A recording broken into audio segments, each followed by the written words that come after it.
Hey everybody, welcome back to the channel J Pandey and this is Jyoti. So आज का जो topic है वो टोबैको मोज़ैक वायरस है। मैंने नेक्स्ट वीडियो में बोला भी था कि टोबैको मोज़ैक वायरस एंड जो दो साइकिल्स हैं, lytic and lysis cycle and plant viral disease, animal viral diseases, ये इतना जो टॉपिक्स है वो पेंडिंग रह गया था। मे बी हम इस वीडियो में कंप्लीट कर लेंगे या फिर और एक नेक्स्ट वीडियो आएगी। सो ये है lecture number 4 of virus. So let's start. Tobacco mosaic virus के बारे में 2-3 बार मैं ऑलरेडी बता चुकी हूँ पहले की 3 लेक्चर्स में। सो टोबैको मोज़ैक वायरस नाम से ही पता चल गया होगा कि टोबैको में ये डिसीज़ कॉज करता है, और मोज़ैक इस वजह से क्योंकि इसके जो सिम्टम्स होते हैं वो मोज़ैक लाइक होते हैं, और वायरस तो इस वजह से नाम पड़ा क्योंकि वो टोबैको में हो रहा है, मोज़ैक उसके सिम्टम्स हैं, और वायरस क्योंकि मैंने नेमिंग ऑफ वायरस में ये बताया था, नेमिंग ऑफ वायरस और वायरल डिसीज़ में, कि या तो डिसीज़ के नाम पे रखा जाता है, या तो सिम्टम के नाम पे, या तो होस्ट के नाम पे। ठीक है, तो देख लेते हैं। Was the first virus which was discovered in 1892 by D Ivanovsky. D Ivanovsky ने इसको डिस्कवर किया था। हाउएवर, और द आइसोलेशन जो जिसने किया था, मतलब जिसने पहली बार इसको आइसोलेट किया था, निकाला था, वो भी क्रिस्टलाइजेशन फॉर्म में, वो थे हमारे WM स्टेनली, वो भी 1935 में। अगर आप चाहो तो इसे याद कर सकते हो, वो आप पे डिपेंड करता है कि आपके सिलेबस में कितना इंपॉर्टेंट है। ठीक है, और ये देखिए, ये टोबैको की लीफ है और इसमें ये मोज़ैक जो पैटर्न है वो आपको साफ दिखाई दे रहा है। तो इसमें होता क्या है देख लो। एक तो कर्लिंग हो जाती है, डाउनवर्ड कर्लिंग हो जाती है, और इसका जो यंग एपिकल लीव्स हैं उनमें डिस्टॉर्शन हो जाता है। जब भी हम डिस्टॉर्शन की बात करते हैं, मतलब उनका जो शेप है वो चेंज हो जाता है। टिपिकली येलो दिखने लगती हैं, और ग्रीन मॉटलिंग और मोज़ैक सिम्टम्स, वही मोज़ैक सिस्टम, जगह जगह पर येलो आपको दिखाई देगा। टोबैको मोज़ैक वायरस, अब तो कहीं बाहर निकल भी नहीं सकते, तो ये जब भी आपको टाइम मिले तो कभी आप ऑब्ज़र्व करो तो शायद आपको ये ईज़िली दिख भी जाए। जैसे कि मैंने इसमें बताया था, पपाया लीफ कर्लिंग जो है वो ऑब्वियसली अगर आपने ढंग से ऑब्ज़र्व की हैं चीज़ें तो आपको आराम से देखने को मिल जाती हैं। नाउ TMV का जब हम लोगों ने क्रिप्टोग्राम्स में एक एग्जाम्पल लिया था TMV का, तब उसमें आपने देखा था कि RNA हेलिक्स होता है and it is single stranded. और तो और यहाँ पर ये देख सकते हैं आप, यहाँ पर एक minute focus, protein sub unit capsomeres present है, और आपको मैंने बताया था कि capsomeres are the unit of capsid. ठीक है, तो उस दिन आपको मैंने एग्जाम्पल भी दिया था। यहाँ पर सेंट्रल ल्यूमेन है, और ये एक सिंगल RNA हेलिक्स है, क्योंकि आपने क्रिप्टोग्राम्स में पढ़ा था R/1 लिखा हुआ था। सो ये TMV यहाँ पर ऐसे हमारा कंप्लीट होता है। उसके बाद आता है वायरस रेप्लिकेशन और वायरल मल्टीप्लिकेशन। अब यहाँ पर 2 साइकिल्स आती हैं, एक लिटिक साइकिल, एक लिसिस साइकिल। तो अगर हम वायरस को क्लासीफाई करते हैं, चलिए एक बार बैक्टीरियोफेज पे भी नज़र डाल लेते हैं। बैक्टीरियोफेज जो होता है, इसका नाम बैक्टीरियोफेज इसलिए क्योंकि जो उसका होस्ट होता है वो बैक्टीरिया होता है। मैंने आपको बताया था होस्ट के नाम पर नाम पड़ रहा है यहाँ पर, और ये जो होता है वो बैक्टीरिया को इन्फेक्ट करता है। These viruses which infect bacterial cell are known as bacteriophages. ठीक है, और सिंपली फेजेस भी कह सकते हैं। इसको एडवर्ड ट्वॉर्ट ने डिस्कवर्ड किया था 1915 में, और उसके बाद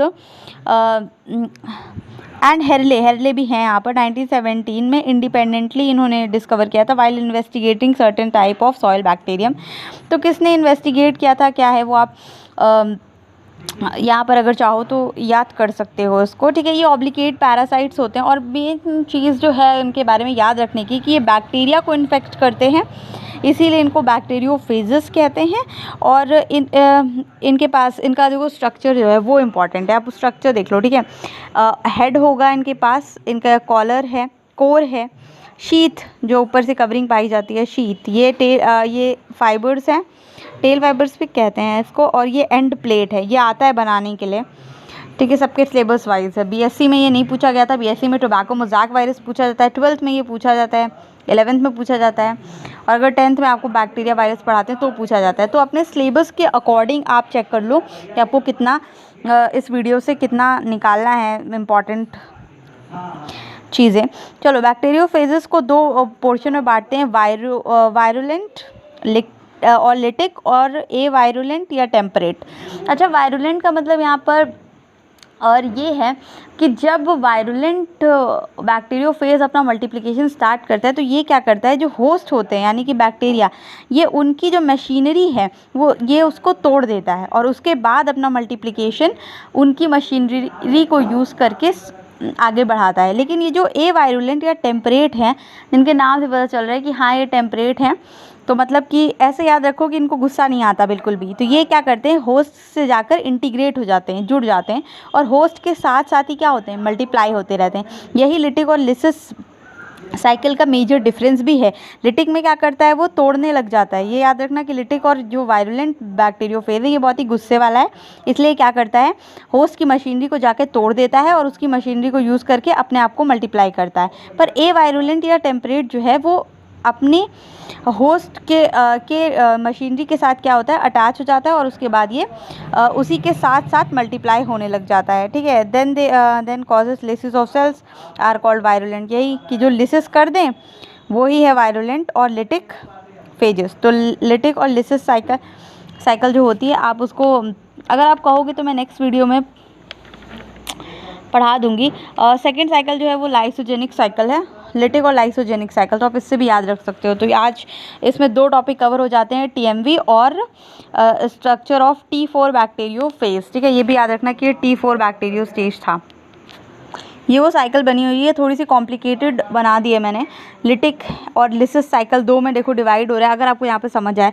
यहाँ पर बाकी सारा 2 एक बैक्टीरियोफेज है जो एक बैक्टीरिया के अंदर गया है, ये उसका होस्ट है, ये होस्ट का डीएनए है मतलब बैक्टीरिया का, ये फेस का डीएनए है। ठीक है, अगर आपको समझ आए, मैं कोशिश कर रही हूँ, अगर फिर भी नहीं समझ में आता है तो कमेंट सेक्शन में बताओ, मैं अलग से वीडियो डालूंगी with a proper NEET diagram.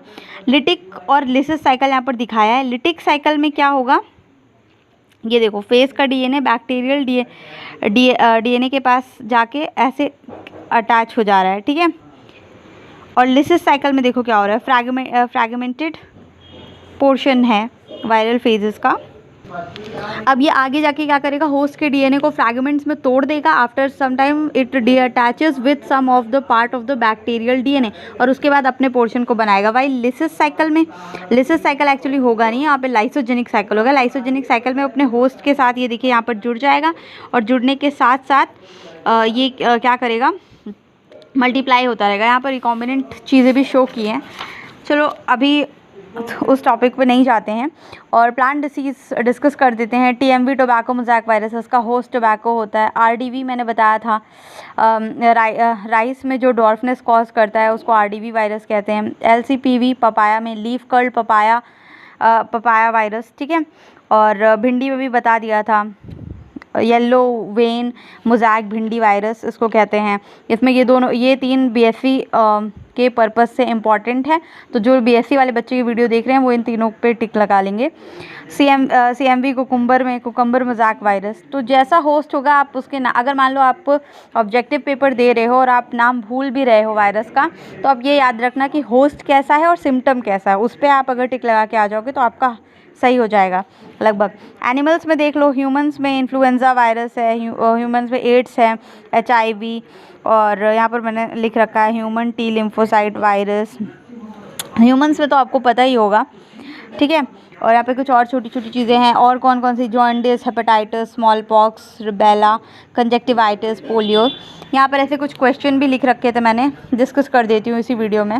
Describe the structure of TMV and its multiplication in tobacco plants. ठीक है, describe the structure of bacteriophages and its multiplication in bacterial cell. लिसिक और लिटिक साइकिल को डिस्क्राइब करना है। अब तो ये बहुत ईजी है, फिर भी अगर किसी को ना समझ में आए तो कमेंट सेक्शन में बता दो, बना दूंगी दूसरा lecture. What is virus, give the symptoms of viral diseases. ठीक है, एक और यहाँ पर नोट करके मैंने लिखा है, the viral disease can be confirmed by a serological study which include ELISA. अच्छा, ये एलिसा बहुत इंपॉर्टेंट है, 12th में भी दिया हुआ है। 12th में इसके बारे में ब्रीफ है, लेकिन बीएससी के नोट्स हैं इस वजह से इसमें खाली नाम दिया हुआ है। एंजाइम लिंक्ड इम्यूनोसॉर्बेंट ऐसे कहते हैं। इस टेस्ट के थ्रू हम किसी भी वायरल डिसीज़ की स्टडी आराम से कर सकते हैं।